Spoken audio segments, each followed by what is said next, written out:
I'm going to go ahead and introduce one of the deputies that was up here yesterday. Fritz Smith is the Deputy Secretary of Administration for the Department of Community and Economic Development. And he's going to say a couple words and then go ahead and introduce Leslie. So thank you again for coming. I look forward to another great day today. As Devin mentioned, and for those of you who were here yesterday, I'm Deputy Secretary of Administration at the Department of Community and Economic Development. That's a mouthful. And they call it over in the governor's office the Jobs Agency. And the reason for that is because we've got a lot of programs, I think at last count 80, that are oriented towards helping businesses. And, we many of the people in this room who are government employees, we know that Governor Corbett believes that government doesn't really create jobs, but it does play a major role in helping create the environment through tax and regulation policy, and also to help jobs grow, to help provide an environment that helps businesses grow. And we're all about helping businesses grow. In addition to helping businesses grow in Pennsylvania, also trying to get the message out to the rest of the country and indeed the rest of the world that Pennsylvania is an attractive place to do business. And so we administer a number of programs that are oriented towards helping businesses grow. You go to if you're starting up a business, you go to the Department of State and the Department of Revenue to get your licenses and so forth. But when you're ready to start taking that next move and looking to expand the business, DCED is an agency that has a lot of programs that can help. A lot of technical assistance, grants, loans, tax credit programs. And if you go to newpa.com, you'll see a number of those opportunities. We think we've been successful over the last few years. We have attracted a lot of new companies to Pennsylvania. We played a major role, along with the governor, in helping when Sunoco decided to close down the refineries in Philadelphia.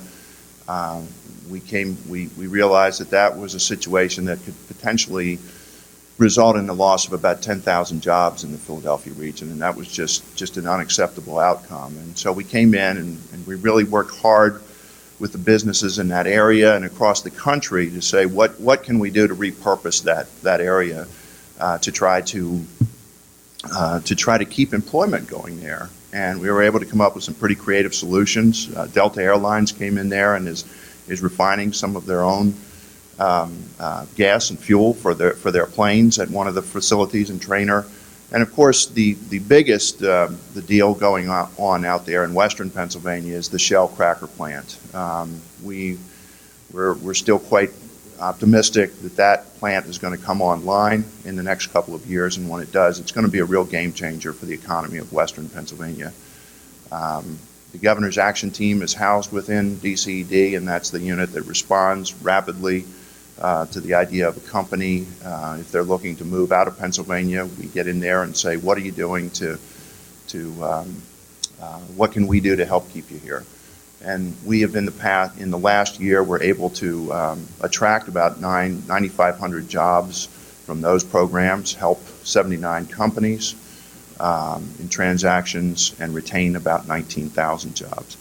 So there's a host of things that we can do, and I'd encourage you all to go on newpa.com if you're looking to try to get some business assistance. Now, as we spend a lot of time with private sector companies all across this state, and I've got to tell you that one that we are very, very proud of is CVS Caremark. And Leslie Rice is here from that company today, and she is going to tell you all about what's happening with that company. And I'm very proud to introduce her. And Leslie is a senior manager and oversees the workforce strategies of 3 workforce managers and 7 regional teams, learning center managers and staff who support the Midwest, New England, and Mid-Atlantic markets. She's got quite a geography to take care of there. And the CVS Caremark Regional Learning Center model supports an array of training for new hires and incumbent workers. In addition, the centers provide pre-employment support for various workforce initiative programs And Leslie contributes to making human resources a profit center through creative talent acquisition programs, utilizing community-based partnerships and public funding. And I've got to tell you that CVS is really one of the leaders in this country in providing opportunities for people with disabilities, and we couldn't be prouder of the role that they're playing. Leslie started her career at CVS in November of '98 at the Lumberton Distribution Center, it's New Jersey, right, Leslie? In human resources as a training specialist. In that role, she was responsible for the training function, which includes pre-supervisor and supervisor training, trainer coordination, and execution of corporate training initiatives such as company-wide management appraisal and HIPAA. She began working part-time with the Workforce Initiatives team, formerly government programs, as the logistics liaison in December 2002. She was responsible for the development and implementation of workforce programs to support the hiring, training, development, and retention of quality associates in the distribution centers, as well as the state store support center. In July 2005, Leslie was promoted to manager workforce development programs for logistics. In this role, she continued to support the distribution network as the liaison between the public system and agencies for the purpose of recruiting quality candidates. She received her BS Management from Philadelphia University, which some of you may remember, used to be the Philadelphia University of Textile and Science. Leslie currently serves on several boards, including the Business Roundtable of the Governor's Committee for People with Disabilities, for the Committee for People with Disabilities, Military Spouse Employment Partnership, and the National Association of Professional Women. Leslie is also affiliated with the American Society for Training and Development and the Society for Human Resource Management. I don't know how you'd have time to do your job, but in addition, she's the lead on military recruitment and retention and other enterprise-wide initiatives. So with that, Leslie, please come up and join us and tell us what's happening with CVS. Thanks.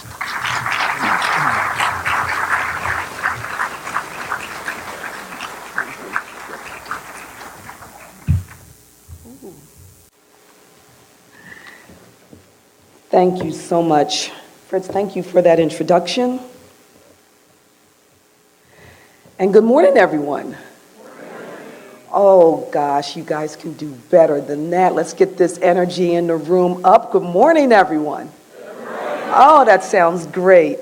I am so honored to be here this morning, to be selected by the PAIDS Planning Committee to offer a few words in this keynote presentation as your morning speaker.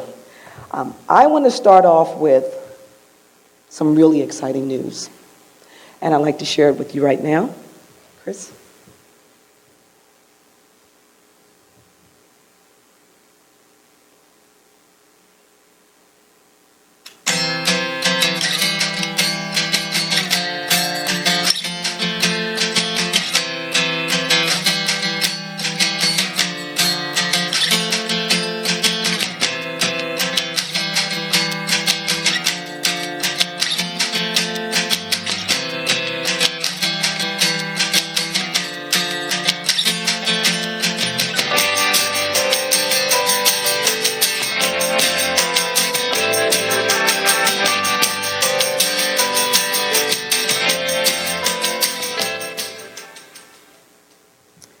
We've changed our name. We are no longer CVS Caremark. Our enterprise name is now CVS Health. And I'm excited. And I'm going to clap for the organization.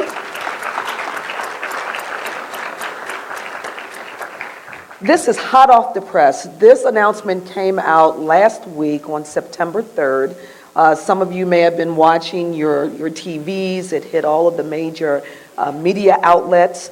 And we talked about the change of our name to CVS Health in order to reflect the broader healthcare commitment that we have as an organization and our expertise in driving innovations needed to shape the future of health. For our patients and our customers, for me personally, health is everything. And CVS Healthcare is changing the way that health is delivered to increase access, to lower cost, and to improve quality. So this is our new framework and purpose.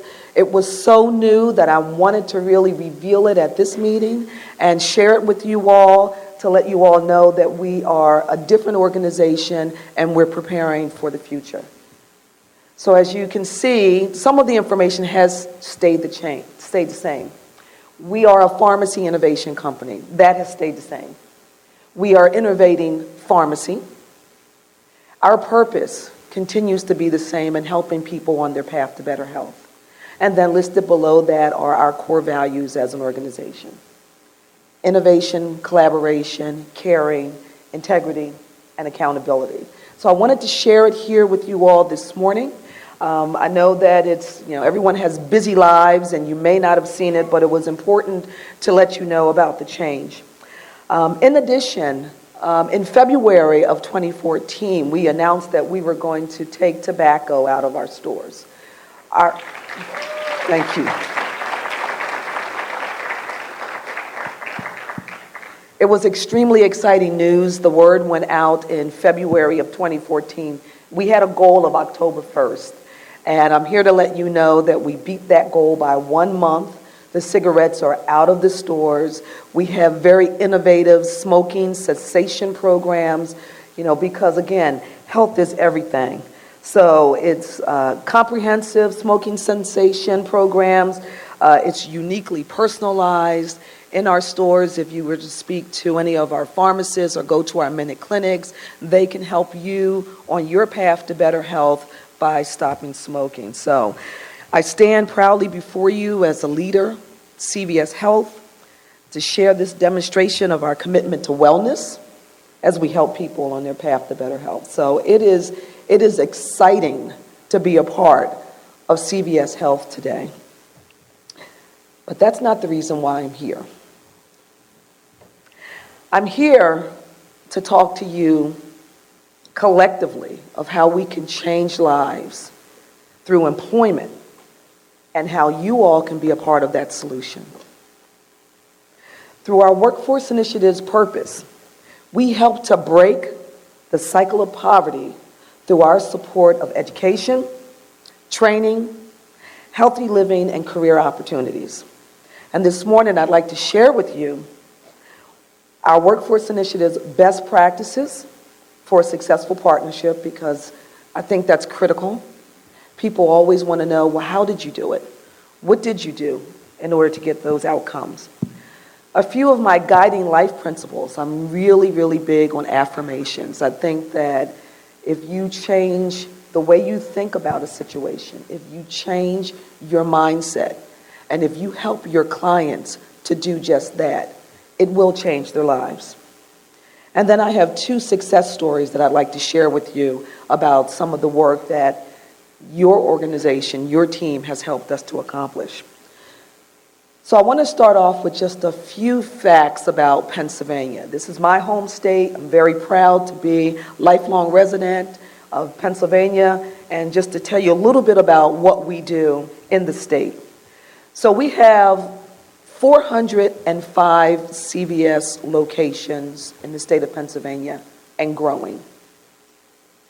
We also have 28 Minute Clinic organizations within our stores and growing. And if you're not familiar with the CVS Minute Clinic and how we deliver health care and improve outcomes, then we can talk after this presentation. It's an amazing model, and people are starting to use it more and more and more. We also have 1 specialty pharmacy, 1 distribution center in the center of the state in Somerset, Pennsylvania, 1 mail order facility in the Wilkes-Barre area, and then we have a customer care facility. So we're large. We're a very large organization. We're a Fortune 12 organization now, and that means that we are always in need of talent. We've had a long and successful history in partnering at the national, state, and local levels with your talent pool, individuals with disabilities. And we refer to those programs as Abilities in Abundance. There are a few best practices that I want to share with you about how to do just that. How to create a program, whether it's in the disability community, the military community, youth population, mature workers, those are the groups that, as an organization, Workforce Initiatives works in. Those are the slices of diversity that we look to bring into our organization through creative and innovative programs. So I think one of the main things that people need to think about when they're developing partnerships and programs is that it starts with honest and open communication. That is the way that you can cultivate trust in any partnership, in any relationship. It's the communication and it's being honest and open. There are going to be times when, as an employer, your partner will present to you a candidate, and you need to be able to be honest and open and let them know if that candidate is not a good fit, well, this is what you can do in order to get that candidate where they need to be. So open and honest communication, it's a key to any successful partnership, and I'm going to also include relationship in that. Next would be respect and understanding. Having that as a core principle, a core foundation for any partnership. That way, when things don't go as planned, you can just go back to that foundation that you have of respect and understanding. Next is setting a gold standard for customer service. This state does a lot around customer service. It is one of the things in business units that, is really driven here in the state of Pennsylvania. And when it comes to partnerships and relationships, it's a key.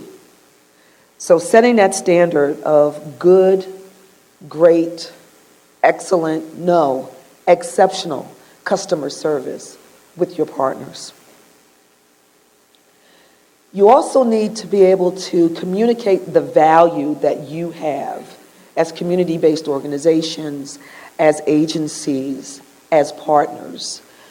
I was at the dinner last night with Meg. Meg was the guest speaker, and she talked about the slice of diversity, disability, moving up in organizations as what it is that they need to do and to be charged to do with the 503 regs. You guys have so much to offer organizations. You have such a capacity and such knowledge around information that a lot of companies, this is very new to them. Now, CVS Health, we've been in this space since the 80s. We started when President Clinton decided that the law was going to change and people that were on public assistance should move into employment opportunities. We were one of those companies that was at the table and made that commitment when the WOTC tax credit was developed. So we've been doing this for a very long time. It has nothing to do with the 503. It's the right thing to do. There's an untapped talent pool that you guys have in your hands that you can help companies as they build their framework for, well, how do we bring people with disabilities into our communities, into our companies? What is it that we need? We need to rely on you. So you can very comfortably demonstrate the value that you bring to that partnership. It's not a handout. Maintaining strong leadership to build broad support and to keep it alive. When you venture into those partnerships, you want to make sure that at the highest level in your organization and at your partner's organization, that people are aware of it, because they're going to keep you accountable. They're going to have you go back and you can have in front of you, well, this is what we're working on and this is what we're doing. And then demonstrating a mutual commitment to getting the job done. At the end of all of this, it's all about people, right? You guys have the people.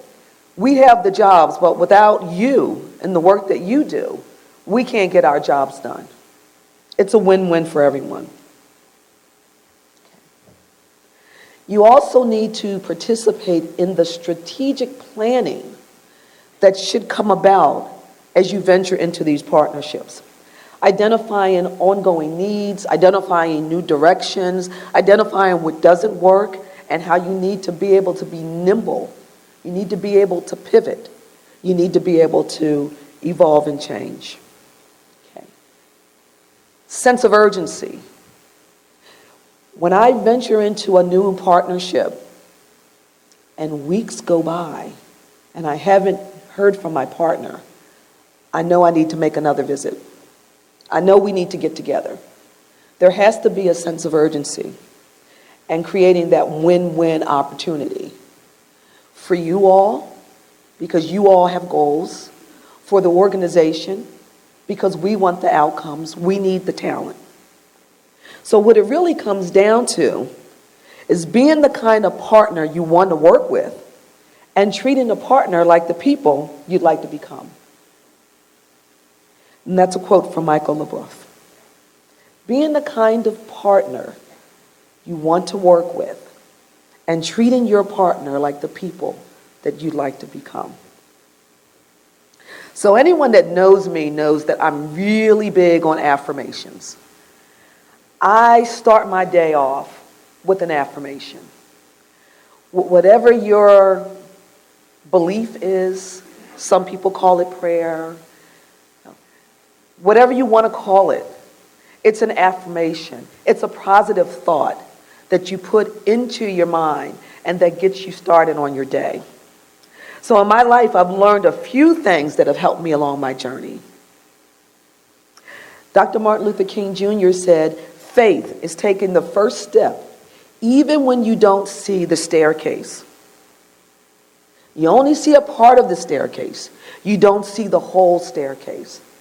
That's what you do every day. Every day, you all are stepping out on faith. Okay. The work we do in helping people to get on their path to realize their dream is life-changing. Okay. We alter who they might have become. A job gives us all purpose. When you're out and about and you're talking to individuals, you're networking. What is one of the first things people ask, typically? What do you do? What do you do? And for the people that don't have anything to share in that communication exchange, sometimes they feel like they don't have purpose. Now, a job isn't all that we are. It's a part of who we are, and it's an important part, but it is not everything. When you're preparing your clients for employment, not only are you helping them to develop their strength, but also to believe in who they are. You guys are giving them a chance to dream just a little. They are stepping out on faith, and you are providing them a supportive environment in order to do that. So your work is extremely, extremely important. And I know that there are some employers in the room, so I'm going to speak to the employers for just a moment. Now, just by the fact that you're here, that means that you are supportive of this diversity slice, and you're committed. But for those that are still on the fence, you may be the torchbearer in your organization. You may be that person that's going to be there to organize, energize, and educate the hiring managers within your organization. You're going to be the one encouraging them to take a closer look at this population, at this talent pool, and include these agencies and community-based organizations as part of your sourcing strategy. So it's an important job that we all have in the room. And I want to encourage you to continue to be actively involved in doing the work that you're doing. Another life lesson is the way that you do anything is the way that you do everything. I want you to sit with that for just a moment. Think about that. The way that you do anything is the way that you do everything. So in my experience, partnering with PAVR and E and New York State Access, this principle was alive and active in everything that we did together. This was a partnership that was established because CVS Health was building a distribution center on the border of New York State and Pennsylvania. New York State and PA, VR, and E came to the tables ready to work. They were committed. They were prepared and knowledgeable, and they also had the capacity to provide the talent needed for that distribution center. Everyone was committed to a successful outcome. Now, there's a lot that went into this group, this core team, getting together to partner around identifying talent for the positions that we had within the distribution center. We just didn't look at the entry-level positions. We looked at all of the positions. We spent a lot of time getting to know each other, who the team members were, what they could do, strategically thinking about, well, how is this going to work? We put a framework in place. We got people that had an expertise, and we leveraged those strengths. We developed regular scheduled meetings. We had an agenda. Even if something did not occur, we met anyway, just to check in, just to keep it going. We were able to, within our own organizations, make sure that we reported what we were doing and how we were doing it. We started this process a good 2 to 3 years before the distribution center was built. That's commitment. So the way you do anything is the way that you do everything. I felt extremely comfortable in my partners in PA and New York State that they could bring everything, and they did bring everything to the table. As a result of that partnership, relationship, that sense of trust, openness, honesty, we ended with 22 hires from both of those partners. Something that had not been done in any of our network up until that point. And there is one individual that I'm going to talk a little bit about today that started in 2011, and I spoke to him last week. He's coming up on his 3rd year with us. Talk about commitment and talk about retention. So I'm going to tell you a little bit about John. John was CBVH's second referral. Now, the first referral was a gentleman that came to the interview, and the interviewer had prepped them quite a bit. And I think a lot of it had to do with nerves, but by the time that candidate came to the interview, they couldn't remember anything. They couldn't answer the questions. They were nervous. It just was not a good interview.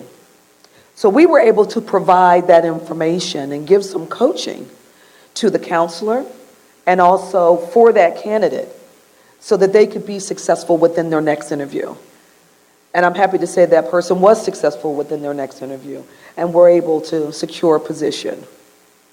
So this wasn't a case where, as an employer, we said, you sent us a bad interview. We can't continue this partnership. We can't continue this relationship. We said, okay, well, that happens. It happens from the best prepared individual. It happens when you're just partnering with anyone that comes into your organization off the street. It's not a deal breaker. Let's continue. Let's move forward with this. So John's case had been opened several times over the past 15 years, since he was a teenager. He'd worked as a laundry aide, and he also worked in a landfill. He was referred for supported employment services through an organization called Capabilities to work in janitorial services, and he demonstrated a great work ethic in that position. He was willing to work anytime. He was willing to work when they called him. John was just willing to work. And when he was laid off from that opportunity, he was really excited and delighted to learn that he might have an opportunity at the new CVS distribution center in Chemung, New York. So when we went up there, it was a big splash. People knew that we were there, and we were committed to that environment, to that community. Now, of course, John had some challenges. John, in addition to being legally blind, he had some cognitive issues, including a learning disability, and he had some difficulty organizing some information.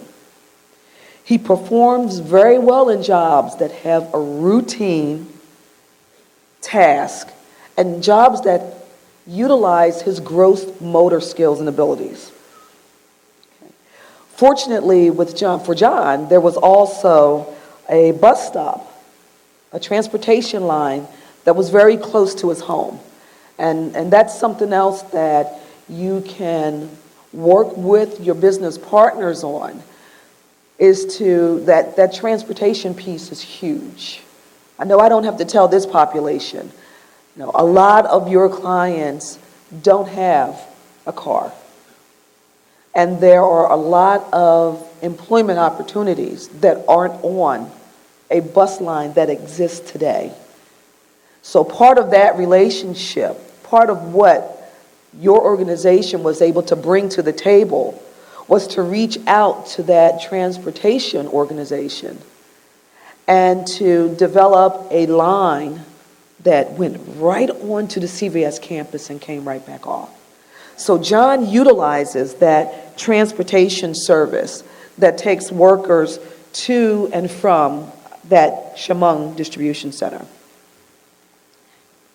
He came in for the interview and he was hired. He was hired into a position that we call a full case picking position. It requires him to look at a document, to pick the appropriate document to be shipped out.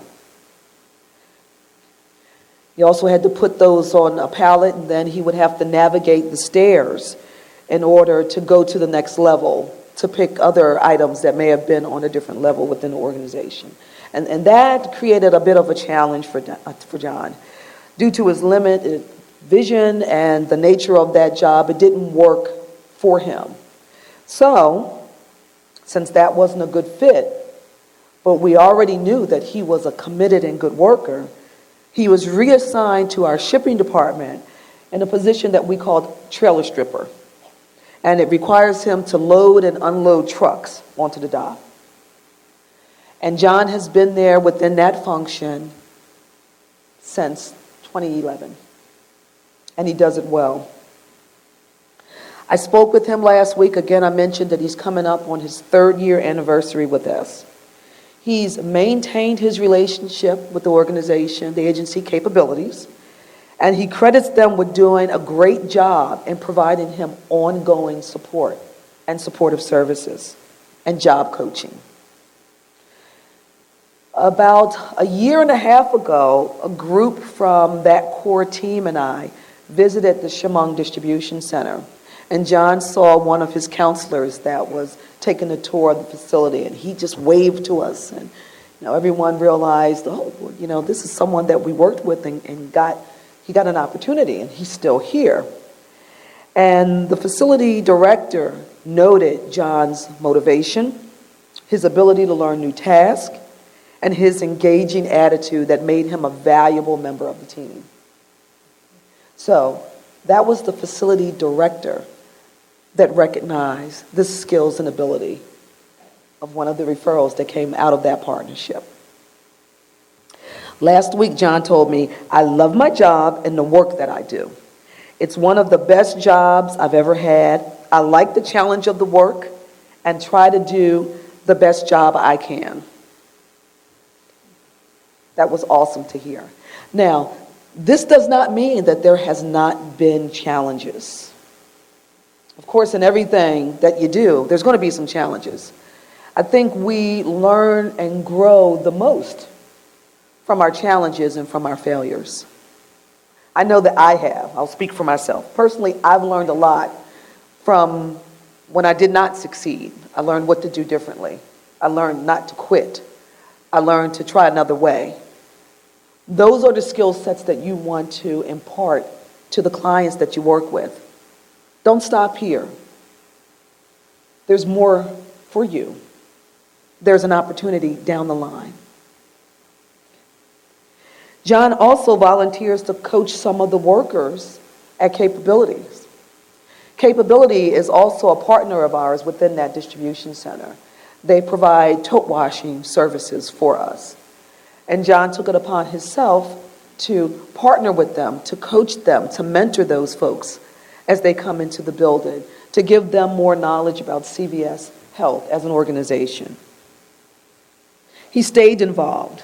He could have stepped away. He chose not to. So that's a little bit about John. And I'm going to have to do some quick technology work in just a moment. Because what I'd like to do is show you a little bit. I have a video for you to watch, and it's a short video. But I'd like for you guys to meet Nate. So we have the retail aspect of our business that everyone is very familiar with. And so Nate works within our New England market in one of our stores. And I'm going to show you this quick video because my buddy is working in another room. So I'm going to do that if you give me just a moment. Hopefully I do this right.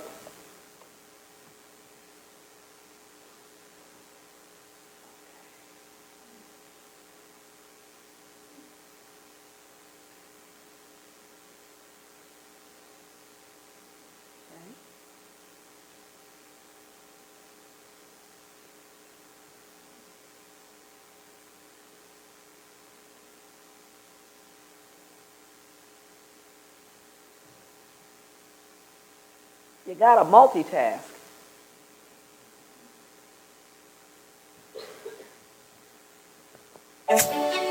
CVS Caremark Workforce Initiatives, helping people on their path to better health by building partnerships for a healthy workforce. CVS Caremark is a pharmacy innovation company, and we bring some unique solutions to healthcare issues in the field. The purpose here at CVS is to help people on their path to better health. It's not just physical health, it's their well-being overall. We're building partnerships for a healthy workforce. We're getting people the opportunity to grow.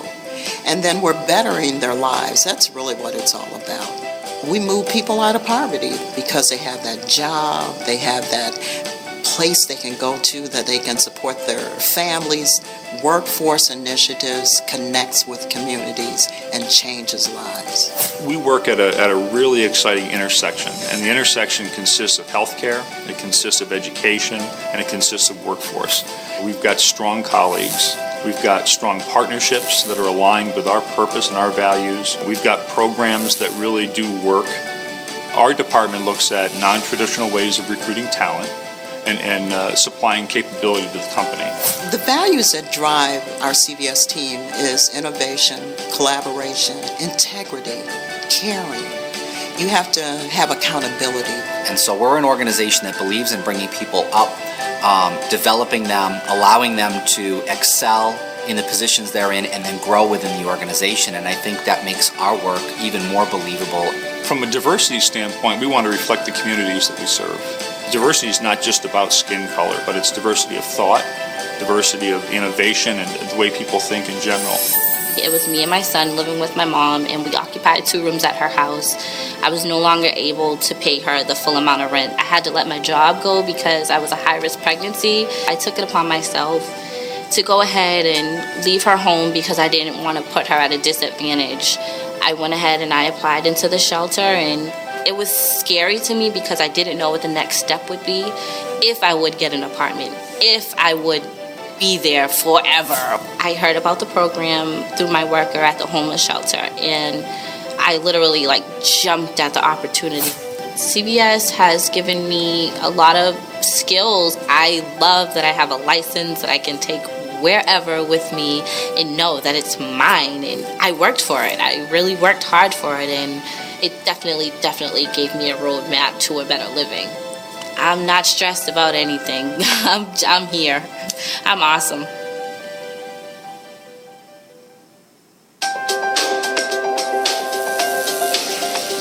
We're always able to find a program and make it our own and find what's going to work best for the people in the program. CVS Caremark, when they go into a community, they research. They take a long time to work with the organizations, the churches. We're vested in that community. We're there for the long haul. We're also helping them out with interviewing and actually reaching out to stores to find different locations that they can work for. And we're putting their name out there and helping them to find what's going to be the right match for them.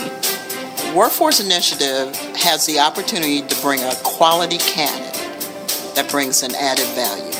At the end of the day, I go home feeling like I was able to accomplish something today. I was able to help someone, and that's probably the best feeling. I am very proud what I do at CVS. I have all this retail experience I have through college and through here. It's great. I am ready to work. I am on time. And my boss is like, wow, Nate, I love what you do with the place. I say my favorite part is being on the floor and facing. Facing is like organizing all the shelves. I interact with the customers. They tell me what they need. I put them in the right direction. Without CVS, I won't have that skill. I love being independent. I live on my own and I make great money. My mom and dad are very proud of me. I just love CVS. One of the things we recognize as a for-profit company is that we can't do this alone. Our department is involved with building partnerships at the national, state, and local level. And from those relationships come programs that really help to, in many cases, break the cycle of poverty. CVS is one of our premier partners, and that relationship has grown and matured over the years so that we're both getting fabulous individuals into great jobs at CVS, but we're also partnering with CVS to move people up career ladders. Our CVS Regional Learning Center model really is an innovative way of connecting the community into our opportunities. We share staff, we share space, and that gives us a level of intelligence about what's going on in the job market, in retail, in healthcare, in pharmacy, where they are dominant, that we could never get without that kind of close relationship. It's all about buy-in, it's all about relationships, it's all about thinking innovatively as well. That's the secret sauce behind it. It's not that complicated, but when that happens, magic happens. For more information regarding CVS Caremark workforce initiatives, contact us today.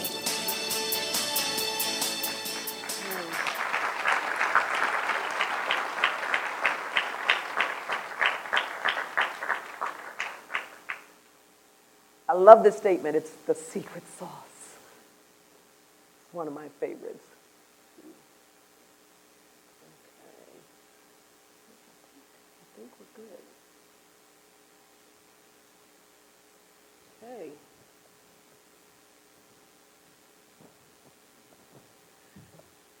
So Nate is amazing. He's awesome. And the program has been very successful. So I'd like to leave you with one last principle. I got this one yesterday. I just thought that it said a mouthful. As a department, we have been really looking at what are our strengths. I mean, the work that we do, Workforce Initiatives, is a team of 25 people across the country. So when you think about that, there are over 7,800 retail locations. There are 19 distribution centers. We have all of our PBMs and minute clinics, and the work that happens through workforce initiatives, the successes that we have starts with a core team of 25 across the country.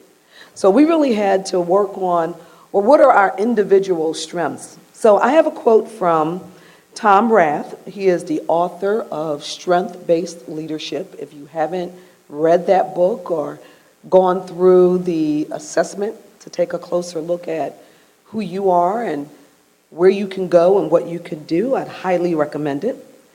But that principle, this quote from Tom Rath is, "Perhaps the ultimate test of a leader is not what you're able to do in the here and now, but instead what continues to grow long after you're gone."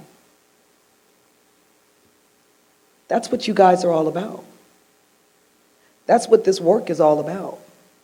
It's not about Leslie Rice and CVS Health. It's not about the Workforce Initiatives team. It's not about us as an individual. It really is about the people. It really is about how you, in your role, think about your clients. How you think about the support that you provide them. How you think about the encouragement that you can offer them. Something as simple as a smile, and you know what? You can do it. You might not know it today. No one starts here. Everyone has to crawl to learn to walk. So if I can leave you with anything, that's what I'd like to leave you with. I'd like to lead you with how your leadership, how your guidance, how your support is changing lives in the work that you do. So I am going to move into questions for those of you that may have a question or two. I'm going to give you that opportunity. There are individuals in the room with microphones. I'm going to get on the floor and walk around. There's one hand back there. And I'm going to answer those questions to the best of my ability. But before I do that, I really I want to thank you for your time. I want to thank you for your attention. I want to thank you for your support of the work that we do collectively to help change lives. Thank you very much.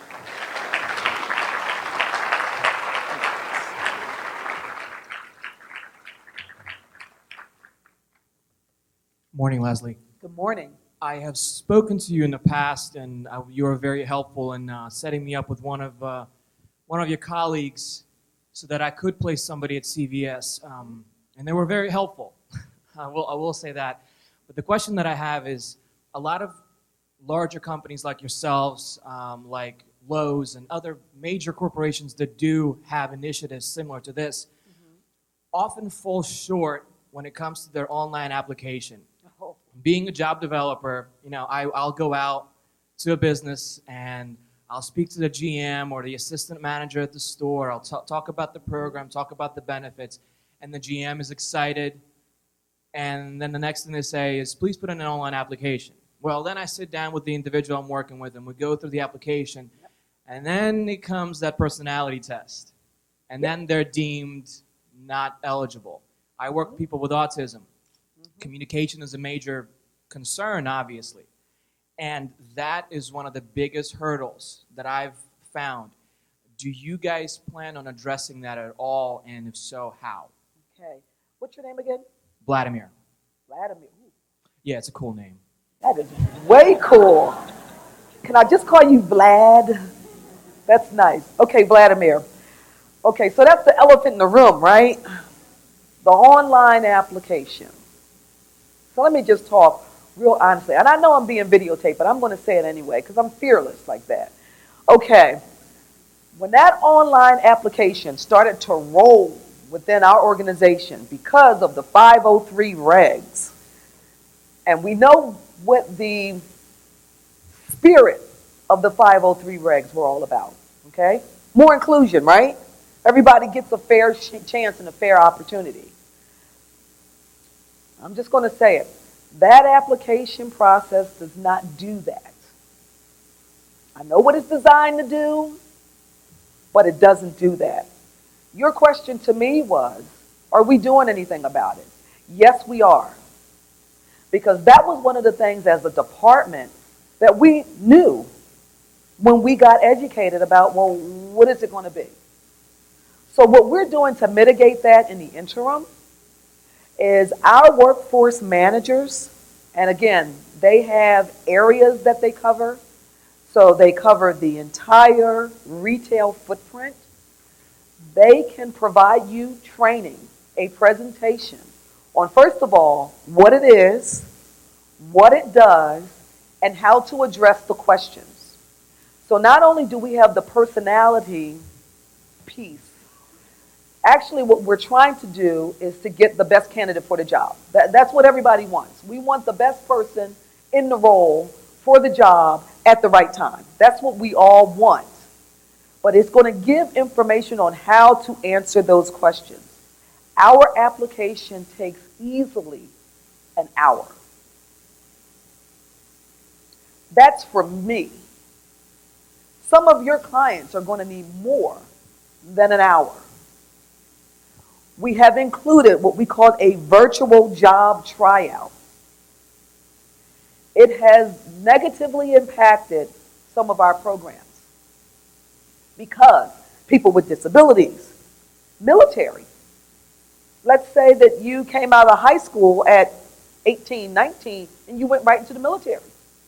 And you never worked a customer service position. How do you answer some of the questions that are talking about customer service if you've never done it? Does it mean you're not a good fit? Not at all. It means that you don't have the skill set. So we have recognized it. We have developed a couple of good presentations about it, and we are able to partner with you so that you better understand the application process, the virtual job tryout piece, and how to help your clients to successfully navigate. Do we give you the answers? No, we don't. But we help you to think about some things. Take your time. If you get tired, stop. You can come back in. The big issue with that, no matter how you answer the question, is being consistent. And sometimes people want to get into the head of the person that created the questions and think about, well, what do they really want to know? Whatever your answer is, just be consistent with your answer. So we can definitely partner around that. You can cut that out of the video. I will deny it. Any other questions? Hello, Leslie. My name is Carla Ackerman. Hi, I work with Abilities in Motion in Reading as a peer counselor for the Ticket to Work program. Okay. And one of the things that I was doing, I think it was last month and in July, was that I was making up a list of the top 50 employers in Berks County, and CVS came up as one of them. And one of the things was, I was wondering who the HR manager is to contact in the Berks County area. Okay. Because one of the things that my supervisor and I are doing is we're setting up an employer forum in order to discuss how can we meet with these employers and to get them interested, the ones that aren't as proactive as CVS, Okay. in terms of recruiting individuals with disabilities. Okay, excellent question. So who do you go to? I'll tell you now, don't go to the stores. Okay? Because the way that we hire store managers, the way that they are moved around within our organization, the way that they move up within our organization, you may get a manager that has been there for 2 weeks and they're going, who are you? You got to call corporate. Okay? So that's what you're going to get. The points of contact for the state of Pennsylvania, Sharnetta Young and Greg Schmidt. I will give our entire listing of our team to the page group for posting. So it will be a resource on that site. And you can get Greg and Sharnetta's, and I'm not going to give out email addresses because of the name change. Everyone's email address is going to change from CVS Caremark to CVS Health. So it's not going to help you right now, but it's Greg Schmidt, and he handles Philadelphia and surrounding counties, and Sharnetta Young handles the rest of the state. So that will be your point of contact going forward. Mm-hmm. Yes, you said Berks? Okay. Yep. Okay. All right. Yes. Yes. Where would the CVS training facility in Chester County be at, Okay. located? So if you're thinking about regional learning centers, okay, what you saw on the video was our Boston Regional Learning Center. And we partnered with JVS, Jewish Vocational Services. We have space within their building, and we partner on pretty much everything with them, okay? We only have 6. There is not one in Berks, okay? Actually, there's not one in Pennsylvania.